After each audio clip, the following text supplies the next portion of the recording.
ਮਲਕ ਸਾਹਿਬ ਇਹ ਜਾਨਵਰ ਚੈੱਕ ਕਰਦੇ ਨੇ ਚੋਗਾ ਤੇ ਛੱਗਾ ਤੇ ਦੋਂਦਾ ਤੇ ਖੀਰਵਾ ਕੀ ਹੁੰਦਾ ਹੈ ਇਹ ਤੇ ਬਹੁਤ ਸਾਰੇ ਲੋਕਾਂ ਨੂੰ ਪਤਾ ਹੀ ਨਹੀਂ ਨਾ ਇਹ जी ਚੀਜ਼ ਕਿਵੇਂ ਇਹਦਾ ਸਾਰਾ एक अल्लाह का निज़ाम है जी। हाँ जी जैसा खीरा आते ने ना वो उस वक्त तक दान बराबर होंगे। अच्छा जिस वक्त दोंदा उसी दो दान मोटे निकल सोन।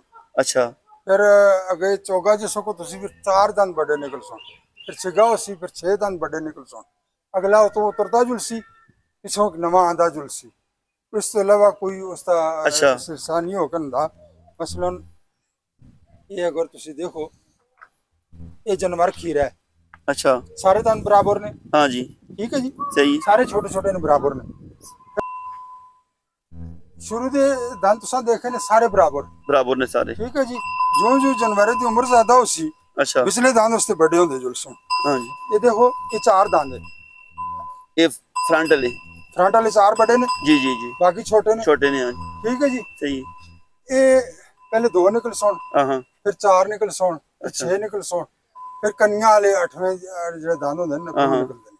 ठीक ठीक ठीक है जी पहले खीरवा खीर में सारे बराबर। बराबर ने सारे ठीक है जी सही 2 दान निकल सोन वो वाज़ेह तौर पे सोन वो मोटे हो सोन ठीक है पहले तो ये कितनी उम्र में दो दांत निकलते ने 2.5 साल 2.5 साल की कम उम्र से कम 2.5 साल। अच्छा हाँ हर जानवर दे हर जानवर के 2.5 साल की उम्र में दो दांत निकलते जी ने ऊँटे दे 5 साल दे। अच्छा ऊँट से 5 साल हाँ ऊँट से 5 साल दे। ते फिर उस बाद अगले 4 दांत अगले 4 दान 6 महीने में भी निकल लगते हैं। अच्छा वो तो 2.5 साल उम्र उसी दोंदा उसी ठीक है सही है उससे 6 महीने तो बाद बाज का चौगे हो जलते नहीं थे ठीक है साल के अंदर अंदर किसी वक्त भी चौगा हो जलसी। जगह जो सी ठीक है जी सही है फिर अगले साल में वो छिगा हो जलसी 6 दान हो जलसी। सही है फिर अगे कन्या वाले उसासी आने 8वें दान जड़े। अच्छा अच्छा ठीक है जी फिर वो कन्या वाले निकलते हैं। ठीक अच्छा जेड़ा ये हुन मंझ गां होंदी है ये कितनी उम्र विच जेड़ा के ना लगदी है कुर्बानी ये 2.5 साल 2.5 साल दी उम्र जी। विच ते बकरी जेड़ी होंदी है ये तकरीबन 6 महीने 6 साल महीने दुमा 6 महीने बकरी साल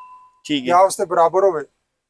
उस दौरान जेड़ा अगर उम्र घट भी है हाँ जी उस साल के बराबर नजर आवे सही है और दुम्बा अगर उसकी उम्र घट भी 6 महीने के बराबर नजर आवे।